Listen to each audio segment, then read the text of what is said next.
Hey guys, and welcome to the Fine Film Podcast. I'm your host, Sin Djuric. We've got a very special guest joining me today. She's already giggling away. Georgina Goodwin, welcome to the podcast. Hi. What was that? Hi guys. So hi, thanks for having me. Thanks for joining me. You're very welcome. I've been wanting to get you on here for a little while. I find mine like mine. Find mine that's all over the place. I find mine on the fine film. Someone's full of puns today. Very interesting. We've just finished watching a movie called Aftersun, directed by Charlotte Wells. It was a bit of a had a bit of a run in the Oscar season this year, and we just watched it, and we thought it was quite interesting, and we wanted to talk about it.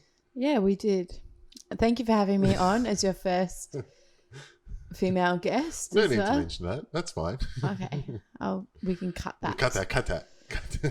I'm kidding. It's fine. Thanks for being on. Yeah, thank you for having me over to your place. And you got quite emotional watching the film. For all the listeners at home, I'm fresh from the bathroom, having wiped up my tears.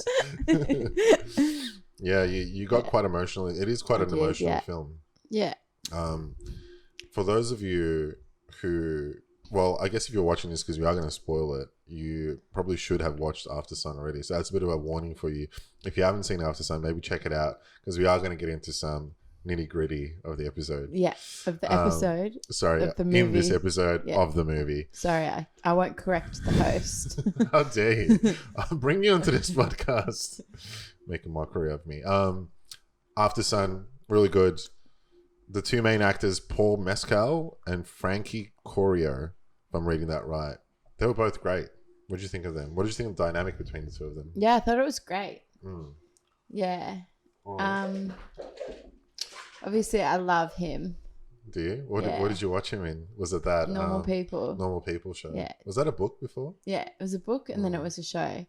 And he's great. He's a bit of a hottie, beautiful isn't he? man. He's a bit of a hottie. That scene with his bum. What? In Aftersun? Yeah, in this movie. There was a good boom scene. Yeah. You got quite excited for that one. Perked up a little bit. Yeah, piqued my interest. Piqued a little bit. Nah, but yeah, he's great. Yeah. Their dynamic was quite good. Yeah, she was really great. She was quite mature beyond her years, and yeah. She was watching Daddy and what he's doing stuff. What were you watching? So let me break it down for you. So they're on holiday, father and daughter. They're traveling through. Why are you giggling? They're traveling through. Is it Turkey? I think it's Turkey the whole time. Yeah. And throughout the whole traveling, they're like on staying holiday in like a bit of an all-inclusive like European resort holiday resort. Yeah, but they're kind of staying in that little hotel motel sort of place. Yeah, but they're kind of breaking into the resort. Yeah. They are, aren't they? Yeah. Interesting. Yeah. Georgie, you've collected some of your thoughts. Yeah. I wanted to ask you again about the father in this film. Yeah. What was going on there? What do you think was going on? Because he seems quite troubled. Yeah. Throughout the film. Yeah.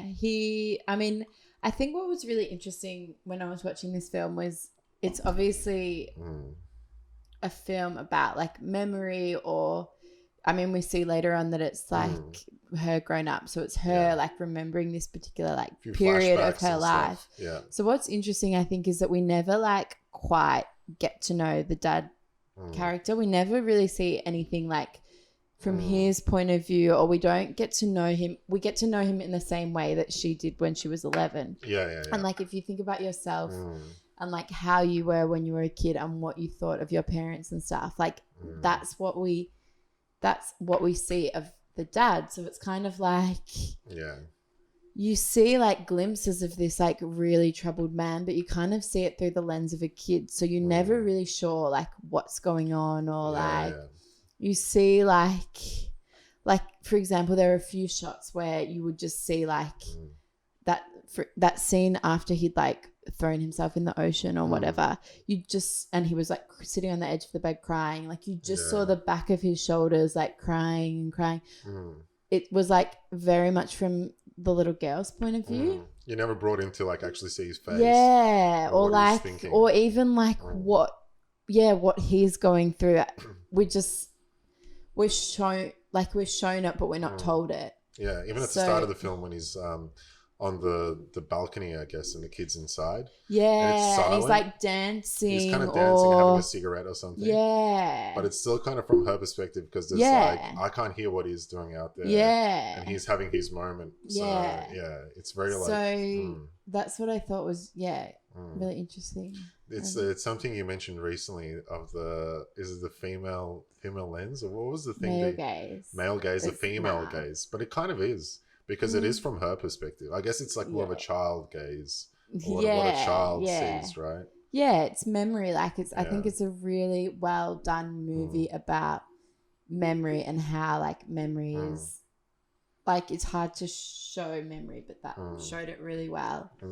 Even like the colors and like the what's it called, like the grade, like the grading, the grading and the grain and stuff. It looked like when you're like flipping through your old photo album of like when you're a kid or whatever. It looks like those bright like Kodak colors, especially like we grew up in the 90s. Like it was like that, those colors and like that filmy kind of it was lens like, over it, filter. It is, and it kind of takes you back because it does feel dated. I think it's set in the 90s, right? It is, and it kind of makes you kind of throws you into that era with the look of the film. And anyway, going back to my point is what the dad's going through. I think the point is he's obviously like a very troubled guy, depression, I'm guessing. And I think it's interesting. We never know really what is going on there, but you can tell like from obviously there's like things like he's kind of suicidal. Like I don't know. He's definitely depressed, and there's that good scene where she also talks about, I'm so tired. It's been such a long day. I just feel tired. Like my bones can't move. Like I can't do anything.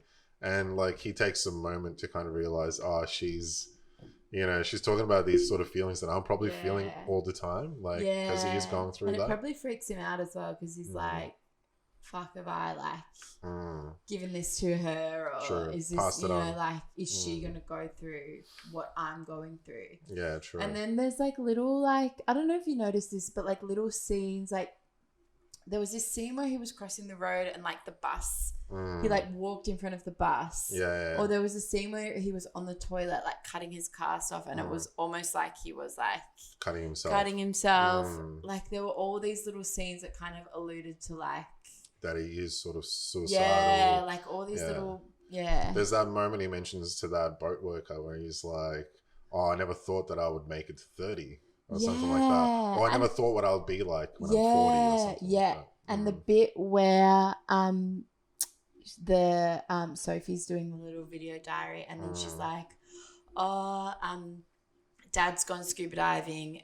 He lied that he had his license or whatever. It's like he's doing all these like really, and even the things like, for example, buying the carpet. It's like he's just living outside of his like means. And he's it's kind of like it doesn't really matter if I do this. Like, for sure.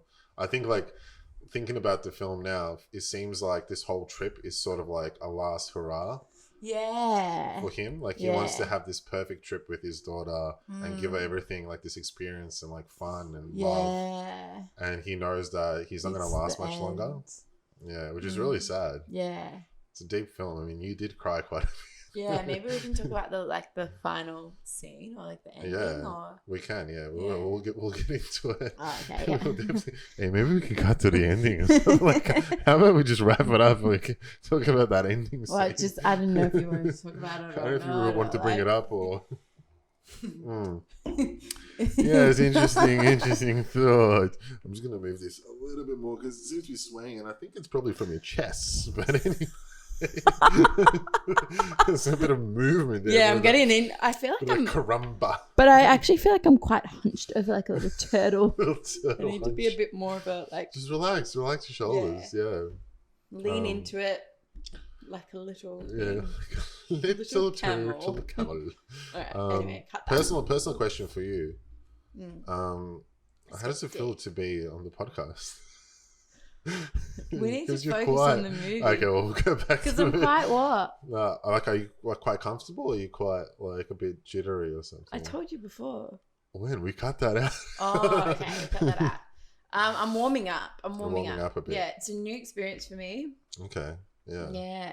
I like having you on though. I think you have a good perspective. I need to like focus on my serious Side of you. persona, but because you're like, quite jokey. You're very quite jokey. For anyone that knows you, you're very jokey, crazy. sarcastic, crazy.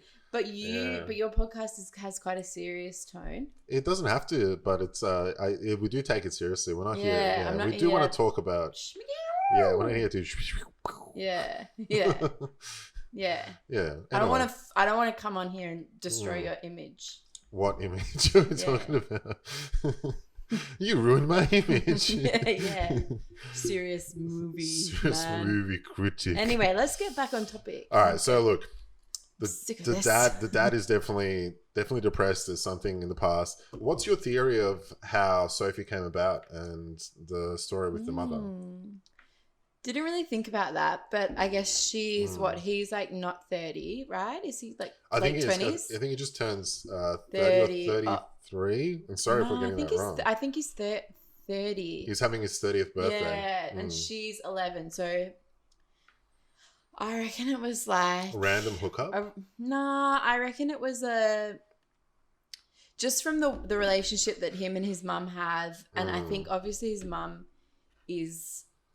Her mum is like a loving, or like I think her mum is a good mum. I think that's evident in the way that she's such a smart, like, and she let her daughter go off and do the strip and stuff.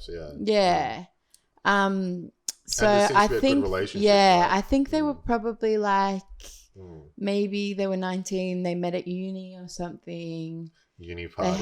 They had maybe a brief relationship, and then they tried to make it work, and he had mental health issues, or I don't know. He couldn't deal. He couldn't cope with being a father at that age, or Sophie, I think Sophie mentioned she's 9 at the start of the film, which would put she was 11. No, she's 11. Yeah, she turned 11, I think, on the holiday, didn't she? Okay, so that would put them at like what, 19, like getting together and having a kid. Yeah, so super young. Yeah, I said that a few seconds ago. Oh, sorry. Wait, I should. Yeah. Yeah, I fucking said that. So they're super young, like young parents, probably didn't work. But it's interesting, like how much love he shows for the mother. Yeah, in that one phone call. Yeah, phone call. And he's always telling Sophie, make sure you tell your mum that I love her. Yeah. Which is quite sweet. Yeah, and she's like, "Why do you say I love her and stuff?" I think, and as well, he alludes to another relationship or another girl that he fell in love with that had a partner or something. I think and then he's talking about her teacher or something that he finds hot. Yeah. I think he's like, I don't know, just because of his mental health or whatever, he like struggles to have a relationship or like to maintain a relationship or he just can't make it work. He's too troubled. But that phone call scene was like, I thought he was talking to his mum or something, like you don't realize that it's actually until a little bit up. It's quite sweet though. It's quite sweet because you don't see that. Actually, I had shed a few tears in that moment. I think you did. I think I looked over and you were crying. Because he says like, well, Sophie, you say I love you to your auntie, to your grandparents, to this, to that. It's like, they're all part of family. It's like your mother is family. It's like, it doesn't matter that we're not together because we had you. We are family now. And I think like I said before, you can tell that she's raised Sophie well. Yeah, really well, For sure. So there's no animosity there, which is nice. Which is super nice, Sophie goes through a bit of a journey as well throughout the film. So she like kind of mingles with some of the younger kids, but they're sort of already kind of adults, like they're drinking and stuff. Some of the teenagers, probably 18, 19, whatever. No, I reckon they're like 20s, early 15, 20s. 16. No, but they're drinking at the pub and stuff like that. Yeah, they're on holiday in Turkey. Yeah, true. They'll give them drinks whenever. What? Like what? They could be, yeah. Let's just say there's I somewhere think between they're 15. teens. They're teens. They're teens, Yeah. Could be late teens, could be earlier teens. Agree to disagree on that They're one. teens. Anyway. Yeah, they're teens.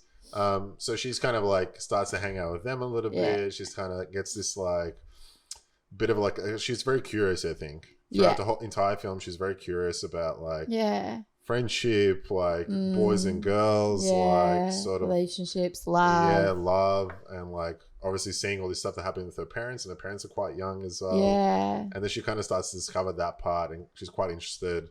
And then she does start to play like a few games with that little tubby boy.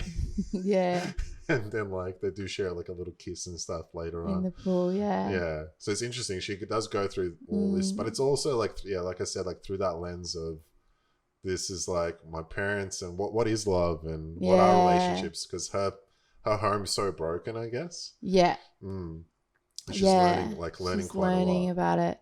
I think what else I like really thought what else I thought really robot. What else I thought really robot. What came out when it after the movie? So like a rewind reverse. What came out of the movie for me was like the fact that she was 11 and like experiencing all these things and on holiday and meeting boys and like seeing teenagers kissing and like if you think back to when you were that age, and like the whole thing is just set over that like a week of that age, and it's like kind of that age she'll be going back into school. It might be like her last year of primary school, and it's like you always remember those like summers or whatever when you're a kid, especially like what is like that age 11, 10, 11, 12. You're on like the brink of puberty. You're like not quite there, like you're not quite growing up. It's such like a pivotal age. It's like the last of innocence. You still know things, but then you're like you're still a kid. But you know, even that scene where she's like peeking through the hole and she's hearing those girls talking about like how they hooked up with guys or whatever, and she's like, it's like when you understand, you hear it, but you don't understand it, or like you know what's going on, but it's so foreign to you. And I think like I don't know, that's what makes it all like so beautiful as well. It's like that it's this like it's that such a special time in your life, or like a pivotal time in your life that this holiday happened. Like I can think of so many times, like times when I was that age, like summer holidays or whatever, like that are so much stronger than other holidays I've like had. once you become an adult and you do all these trips and like things you have, the innocence they don't stay with you. Off and like I don't know, and so I think I get what you're saying. It's a really special time in like childhood. That weird period where you're still innocent and a child, but you're kind of on the verge of becoming sort of a teenager, taking things more seriously and kind of developing more, and you're very curious about a lot of things. No, that was, I think it was capturing I think that's what the film is like. It's kind of capturing that it's moment like coming of age. It's coming of age in a way. Like obviously it's a story also about, you know, a father and a daughter and what it means to be a parent and like a young parent, but it is really a coming of age and kind of witnessing and seeing your parents, seeing your dad like at that point of his life as well. Then I guess like flash forward, spoiler alert, I know we're going to talk about the ending, but it's kind of, it probably like from what happens from then on, it is the last of her innocence. Like from whatever interpretation you take of the ending, it is like the last pure moments that she would have had, or especially like with her dad. Like for sure. Well, that's what we kind of had a brief chat about before this, is that what does happen at the end, sort of like. Oh, we're going to talk about the ending now. We can. Okay. You want to talk about the fast forward. No, because it is like you do get a flash forward scene of her as an adult rewatching the tapes. And then she's reliving that memory, and it really does leave it for you to interpret what happened to her dad and what was the relationship like afterwards. Really, I think like the obvious question is at the end, like, is he alive or is he dead? Like, you kind of think, does he commit suicide? But yeah, I think it's completely up to interpretation. I would say most things point to that he did pass away. But, you know, I don't know. Like, it's either he died or their relationship, that was like the end of their relationship. He got too sick that he couldn't have a relationship with her, or he or she cut contact with him, or something bad happened.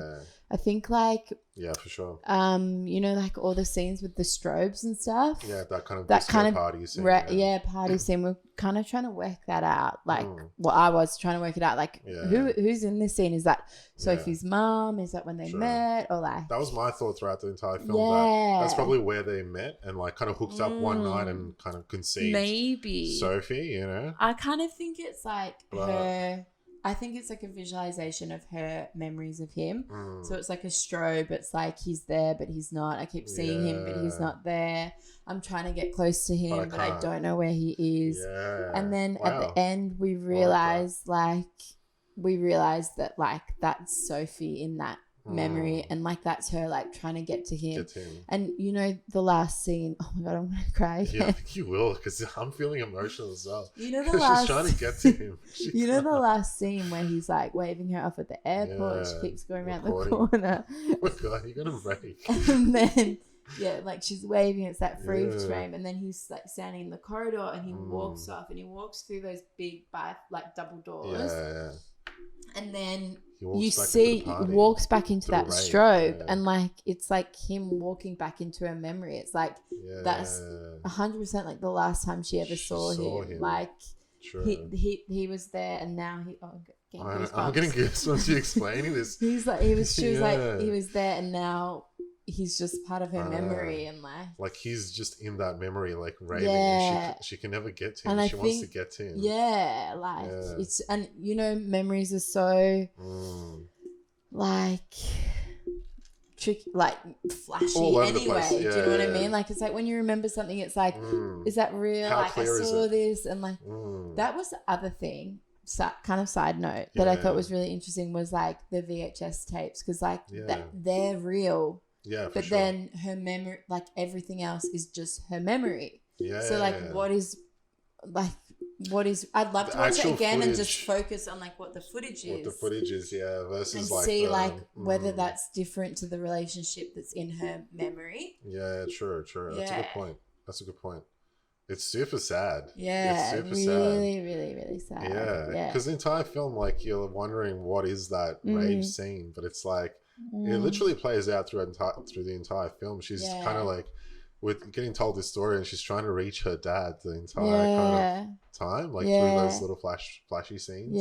And I think it's like like sweet, like kind of a sweet touch as well. Like there was a lot about like music and like memories that music bring, I think, like with the karaoke and with like there's a couple of like really great songs in it. So a lot of great like 90s songs. And like also like dancing, like he loved to dance. Like, well, there's that first scene on the balcony where you don't know if he's dancing or like gonna jump off or whatever, but like there were like a lot of scenes where he was dancing, and it was like super like joyous and stuff. But then like in her memory it was like him dancing, but it wasn't like, it's like when you're dancing in a rave, it's like not, it's like kind of, there's something like desperate about it. Do you know what I mean? Like, desperate and dark about it as well. It's like, what am I actually what am I actually feeling? Or if you're kind of throwing yourself out there, giving yourself away. A lot of dark themes, I think. It's interesting. It's very interesting. It's very sad. Very sad where it goes and stuff. And like it really got me. It got me quite a bit. You got me quite a bit. Got me really good. Really good. Because like, I think I want to look it up, because I just want to fact check that. I believe that it's based on a true story. Really? Yeah. Did you hear about this? No, I don't really know much about it before. I could be making this up, but I feel like I did hear that. Making it up, we're cutting it. Cut. I'm gonna be on After Effects with this, doing a lot of editing, cutting, chopping. Is Aftersun? I should have probably looked this up before, but is Aftersun based on a true story? Has confessed that the film is emotionally autobiographical. So the director, Charlotte Wells, has confessed that the film is emotionally autobiographical. I think emotionally autobiographical Yeah. probably means about her own childhood and a relationship with her father. Yeah, I wouldn't say that it's necessarily well, it's not factually biographical. It's not like it's probably just like the feelings. So what it's saying, it's like the feelings with her father, and saying like those early stages of like traveling and memories from their holidays with her own father. Yeah. And it's probably a compilation of all those sort of things and how she remembers her own dad. Yeah. As well. So I think it comes from a true place. Yeah. There's some sort of true feelings about it. Well, I think that's why it strikes such a chord with. It does, yeah. Or has struck such a chord with a lot of people because it's like it stems from a real place. I don't know, like you can kind of remember your childhood holidays and stuff and like memories with your parents and like for sure. Yeah, like for sure. Very nostalgic and 100%. It gets you. Gets to the emotions. Yeah. I've got a couple of other points here. Just about the film, and it's a bit of like trivia, but it's not really trivia. I'm not like asking you to answer these questions, but it's just like fun fact. So the director Charlotte Wells, she auditioned over 800 girls for that lead role of Sophie, and then she landed on Frankie Corio. It's quite a long audition process. Are you happy with that? Frankie got it. Frankie guy. Frankie got Frankie. it. No, Frankie got it. He's a Frankie guy. Frankie guy. Who that Frankie guy? Yeah. I thought she was great. I think she's a star on the rise. Yeah, she did really well. Was that a kick from me? My foot. No, it was my foot. My foot kicked a microphone. And also, according to Paul Mescal, the dad, he mentioned that him and Frankie also spent 2 weeks prior to filming in a hotel resort on holidays together to form that real bond. Yeah, together. I thought their relationship was great. I was thinking like the whole time, like how like intimate they were with each other. Like it was like they were like for sure. And you wouldn't buy the story if there was natural. Yeah, for sure. I think that's kind of like the only ones that kind of stand out. A lot of the other stuff is probably not worth mentioning. The main actor, obviously Paul Mescal, he's actually Irish, but he does like to act with a Scottish accent. So he was doing a Scottish accent in the film. Yeah, but he's actually Irish. Did you know that? Yeah, I knew that as well because he was in Normal People. With that Irish accent. Any more questions? No, not really, because it's like a lot of the trivia. It's a new film. There's a lot. No, but anything else that you want to talk about? Well, look, it's a sad but happy kind of film. It's a time in a girl's childhood where she's kind of gone through a weird stage of being a child, also becoming slowly a teenager. Her dad, super, probably had a rough life. Didn't expect to have this sort of life. Didn't expect to see past 30 or 40. I can't remember exactly what he mentioned. But he has this beautiful daughter that he loves and that he like wants to give everything to and really make all these happy memories with her. And he does do that. And I think he's a great dad. I think he's a really great dad in terms of what he's kind of given her in terms of those memories. But the dark. Do you think he's a good dad? I don't think he is? No, I don't think so. I think he's a nice guy. I think he's a nice guy. He's a really nice guy. But I think the point is like that he hasn't been a good dad. Like he hasn't like. It was very like in the moment and that's it. Yeah. Like, he wasn't there for the long haul. Yeah. I think it was like he's obviously like very absent from her life. Like he doesn't live in Edinburgh where she lives. Like I mean, define good dad. Define like, good dad. That's the question. I mean? Like, that's true.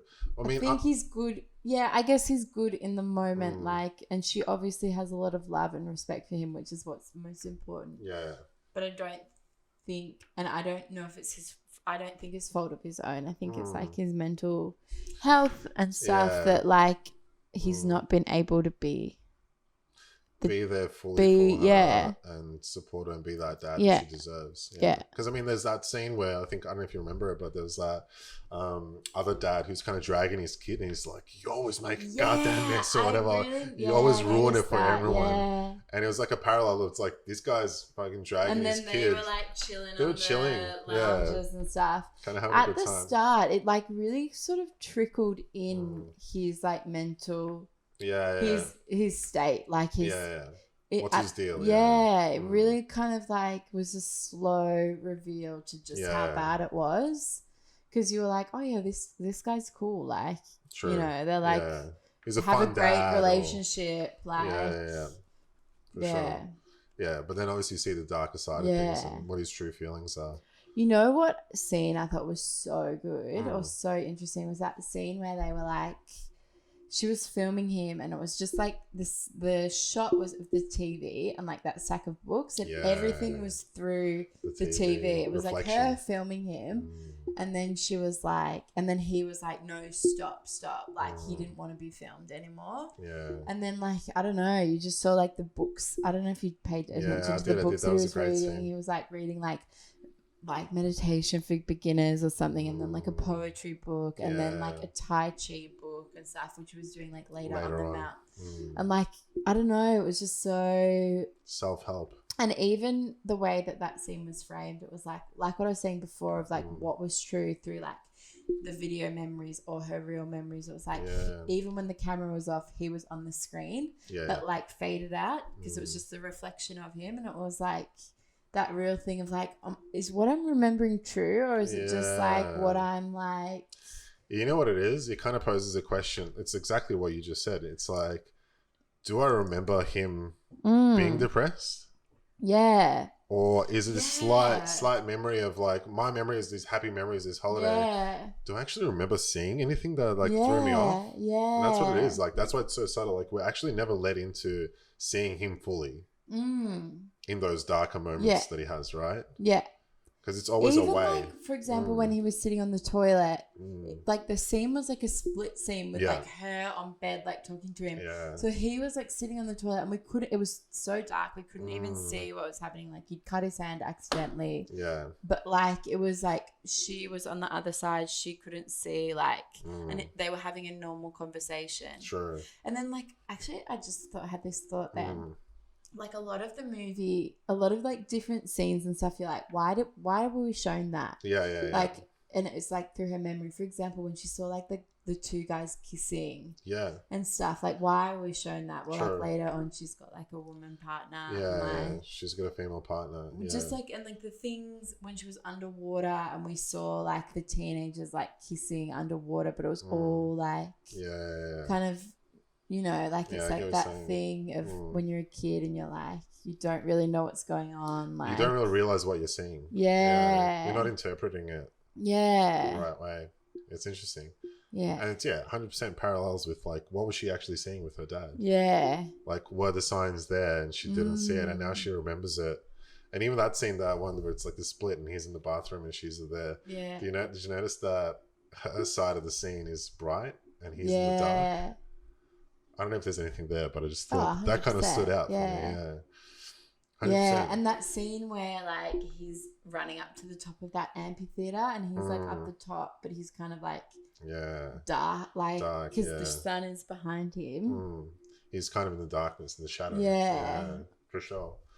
It's super cool. Yeah. I thought that a lot throughout the film. Like, there's another scene where she says, he tells her, we're gonna move to London and I'm gonna get an apartment for you. You're gonna have your own bedroom. She's like, can I paint it yellow? Yeah. And she's like, no, Mum doesn't let me. And he's like, we'll see what we can do.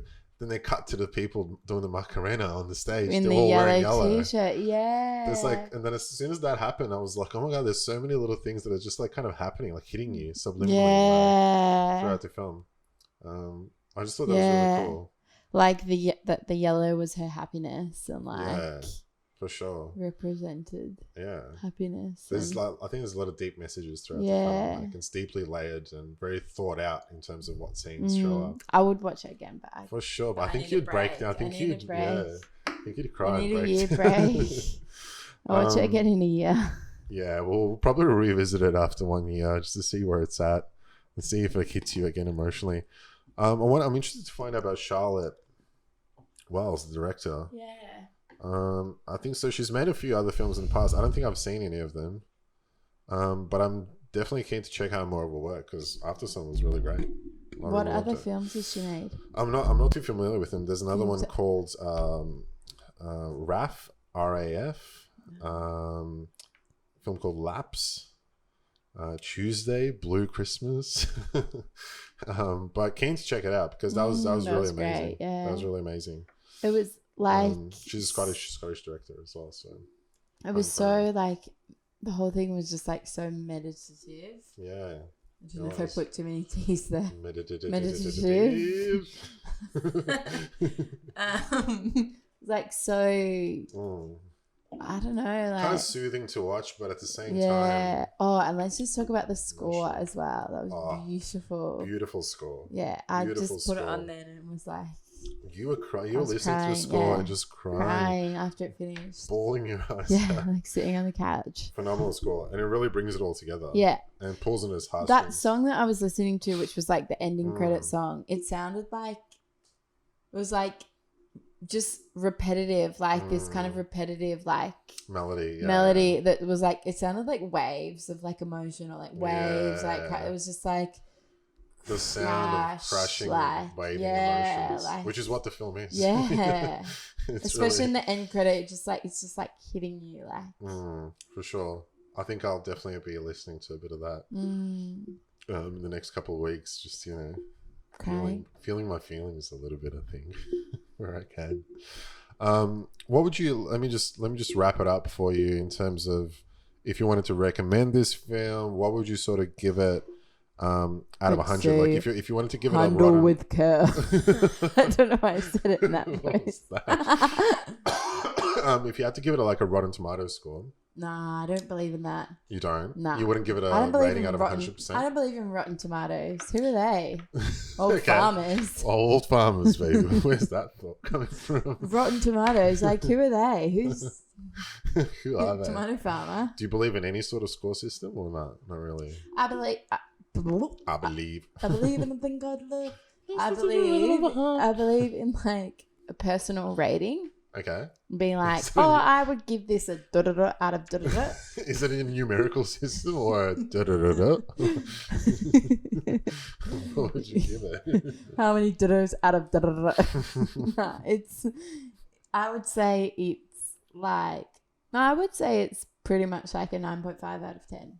All right, cool. I respect that. Yeah. I respect that. But I don't like I don't like rating because it's like, how could I rate that against another thing that I really loved? Like Hairspray or something. Parent Trap, which is Dreamgirls 10 out of 10. But it's like, that was so good as well. But they're in a completely different ballpark. Like, I thought that was great. Like, different types of films. Yeah. All right, perfect. I like that. I really loved it as well. It's like how you feel in the moment after you watch a movie. And like, that got you. Yeah, that got me. Yeah. I'm not gonna lie. That got me. I'm honest. You? Yeah, it got me pretty good. Yeah, you didn't cry. No, but you never cry. I'm a rare crier, yeah. No, if you cry, what rare? Yeah, well, sometimes. Depends. Maybe if it's like a Batman film, I might cry. Shush you. That gives me the ick. Gives you the ick, doesn't it? I really loved it. I agree with you. I think I'd rate it really highly up there as well, like a 9 out of 10 probably for me. I'd give it a 10 out of 10. Who am I kidding? I wouldn't change anything about that. Yeah, you're probably right. Like, why not give things a 10 out of 10 if you wouldn't change something about it? Yeah, like what are you saving the 10 for? Yeah, that was great. I wouldn't change anything about that. Dr. Multiverse, would you give that a 10? Dr. Multiverse, I'd give a 10 for the nap that I had in the cinema. Great nap, yeah, the multiverse of madness in your head. No, I think you're right, but I'm still going to stick to my 9 because I can't give everything a 10. Yeah, but I respect that. Look on the bright side of life. Okay. Great. Listen. Any other questions? I'm liking you want some off the cuff? Yeah, you want a few off the cuff? Really? Off script. All right, we'll go just a little bit off script because it is your first time on the podcast. FF goes off script. Yeah, first time on the podcast. I do want to go a little bit off script with you. Tell me how you got into tap dancing as a young lady. Really? Why? Yeah, why don't you want to talk to me about that? It's not got nothing to do with this movie. What do you mean? Music, dance, films, music, dance? It's got nothing to do with Aftersun. Okay. Ask me. We'll talk about tap dancing in another episode. Chicago. Okay, we'll come back to your tap dancing history in Chicago episode. Interesting. Tell me about Paul Mescal's role in this film compared to Normal People. Did you watch Normal People? I did, yeah. I loved it. Do you reckon he's quite different in those two? Nah, similar projects? kind of broody, emotional guy, in touch. Oh, nah. Is he in touch with this film? It's really, really hard to know his character in this, and that was done purposefully. Yeah. We don't know him. Like he's, we don't. Yeah. We're seeing like the surface, and like I think he was really, really good in it. Yeah. Mm-hmm. But we are only shown what she sees, I think. Yeah. Whereas in Normal People, he's so good. Like you get really deep. Like that scene where he's in the psychologist or psychiatrist office when he's like breaking down. He's like oh my god, good, and like their love story and everything is so hits so raw. Raw. You're gonna do that. Give it to me raw. Shush. Shush. Yeah. Yuck. Yuck. Yuck. Nah. Yeah, give me the raw emotions. That's what I'm saying. What are you asking me? Are they the same character? No, they're not. They're, like what? No, but I'm saying him as like an actor and the way he portrayed it. Obviously, which you've already answered. Yeah. No, they're different characters. He's good in both. He's very different. Yeah. Well, I guess what I'm trying to get at is, do you like him as an actor? I like his bum.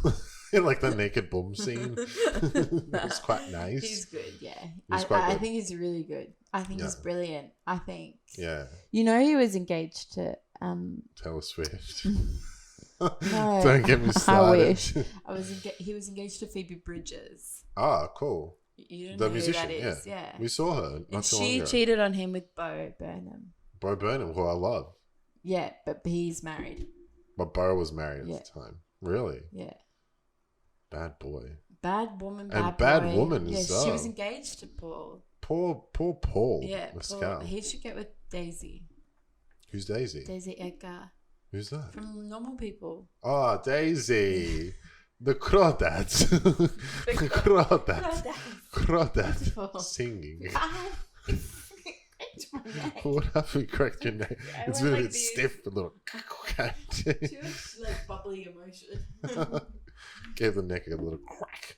Like a little fizz. I kind of feel bad for him now. I didn't really, wasn't really across that too much. No. And Bo Burnham, shame on you. Although I do like him quite a bit. We did mention him on a previous podcast as well. Any other questions about the movie or like about? Okay, all right. I'm gonna ask you one. Well, yeah. Like, what do you want to discuss? Yeah. So, a personal one. Here we go. Did this film remind you of like a particular holiday that you'd had in your life, or like can you think back about your childhood memories and be like, did it make you reconsider the way that you saw things as a child or your memories now? Yeah. Do you know what I mean? Like, how does it make you reflect on your own childhood or childhood memories? Because it's different. Our memories are different from our reality. Yeah, I get what you're saying. I get the question, and I think... and I refuse to answer it. And I refuse to... I plead the fifth. Nah, you know what? Actually, I didn't really... This didn't really click, but I can relate to it quite a bit. Because... When I was 12 years old, so let's say 1 year older than what Sophie's in the film, if we got her age right, I actually did a trip to Europe with my dad, just the two of us, and we went to visit like my cousins and my family over there. And thinking about it, what? Now, that's wild. Yeah, it's actually quite weird now thinking about it. So we went. That was our first time going back from Australia back to Eastern Europe, going to like Serbia and stuff and Bosnia. And we went back and it was just a trip that him and I did for like a month or something like that. Yeah.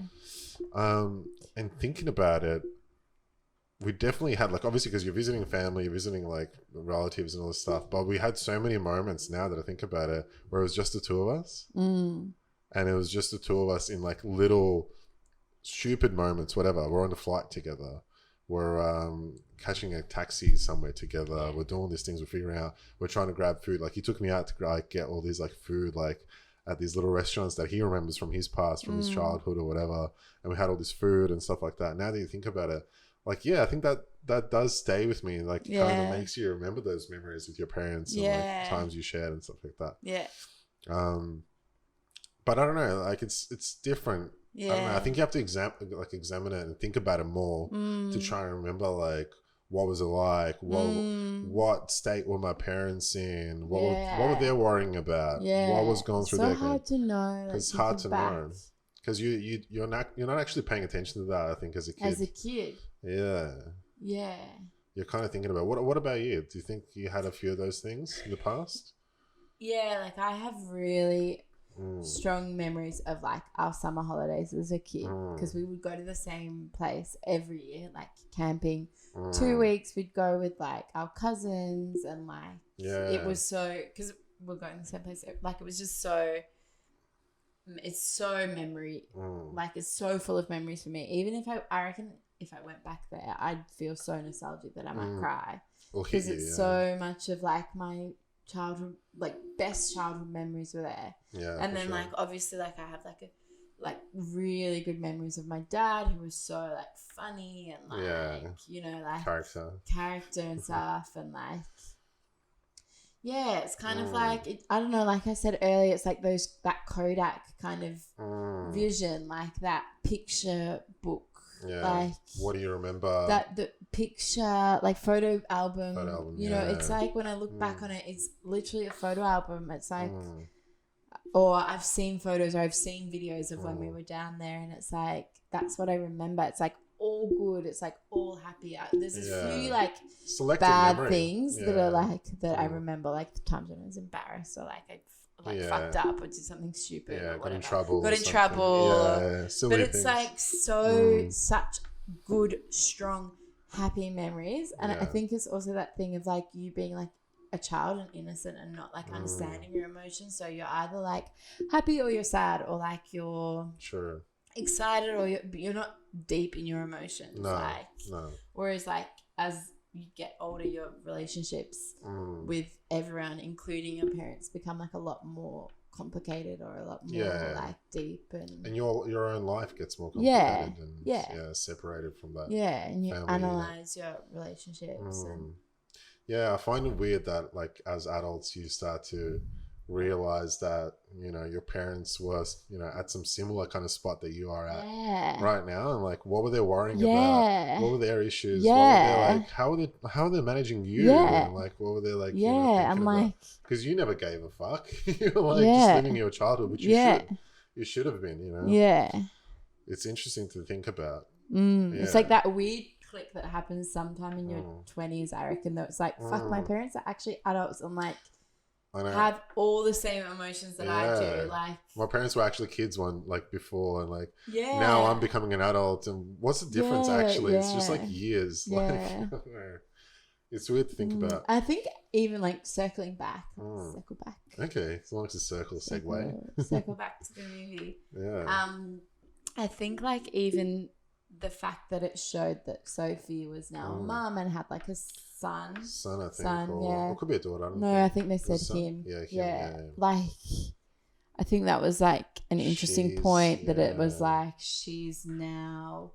Who knows what emotional state or mental state she's in? It's like now she's in that, and she was watching back the tapes, and she's like, I'm a mum now, like I'm in charge of this like, is it cyclical? Like, am I going to go down that route, or like she's almost like watching that footage to figure out like, what did my dad do? How did he parent me, and what should I be doing? Maybe she's worried, like, I don't know, she's thinking about herself as a parent, like how do I go about this, how do my parents do it? It's interesting. It's exactly what you said. Would you believe that's a really good point. I didn't think of that. I didn't really catch that. It's like she's at that same stage that kind of he was at. And despite think as well, she's probably she's very like would have had a very rough couple of years. For sure. Decade. If she had issues with him, or if he passed away and stuff whatever the circumstances, we can. What does that do to you? Yeah. But it does leave it for interpretation. Like, one scenario is that he did die. Other scenario is just that he fucked up and became really bad, or couldn't really handle himself, and she hated him afterwards because he couldn't get his shit together. I think it's. But I don't know. I think he died. I think he died as well. I think all those little clues and point to that kind of. Yeah. Or maybe it's just death of him to her. To her as who he was. This dreamy dad. Like a realization of what he actually was going through and stuff. Deep film. Deep film. Any other questions? Or? No, I don't think I think I've covered quite a bit. What do you think? Do you have anything else? No, my brain is mush, baby. No, I really liked it. I think it brought out a lot of things to talk about, discuss. I really loved that. Oh, So it's like one of recent times, maybe one of your favorites in recent times. One of recent times. No, I'm trying. Filling in the gaps. Yeah, I'm trying to fill in your gaps. Later after. Shush you. Oh, look, there's a flashing car out there. Stop getting distracted by the flashing lights. Alright, so I think it was one of the best movies I've watched recently. Yeah. I've watched a lot of good movies recently. Yeah. You watched The Whale and stuff. Yeah, I liked that. We might discuss it at a later Whale has similar themes. True. Very similar. Father, daughter, coming to terms with growing up. Yeah. With or without a father, and your mistakes and fatherhood. Yeah. And parents. We should do that as like a partner episode. We will. A partner episode. I like that.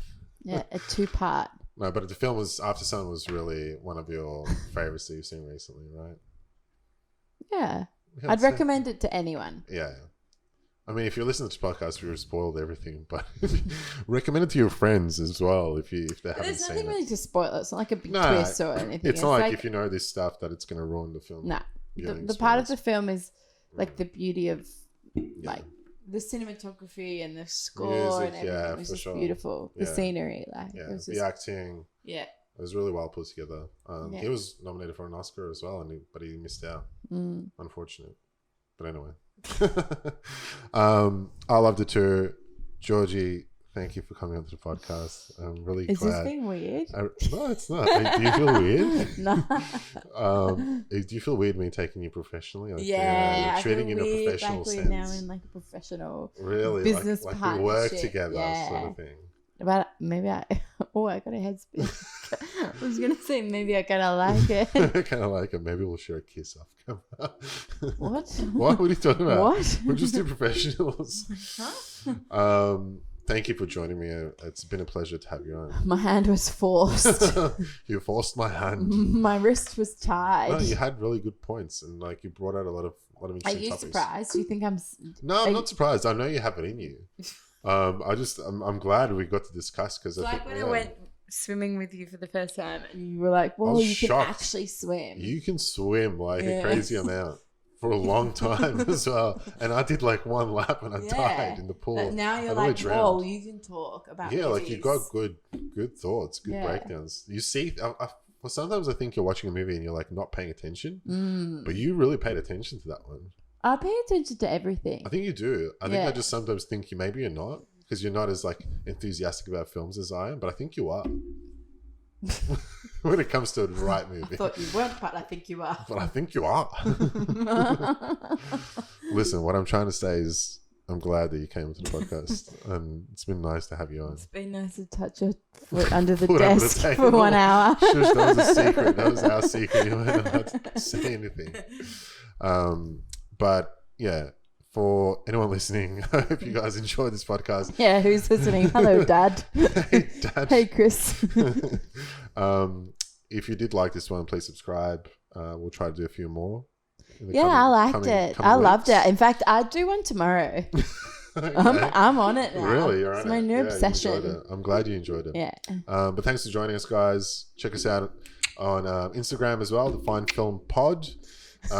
Give us a subscribe. I don't know what the little gun thing is happening there from this lady, I but feel like this should just be an audio only one. audio, no video. Because the hands have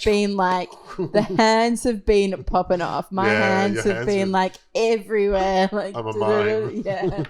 Yeah. Great. Well, Georgie, thanks for coming on. Thank you, Sinisha, for having me. No worries. Did your viewers know your real identity? Yeah, Sinisha. Thanks, Georgie. And thanks for listening. We'll catch you next time.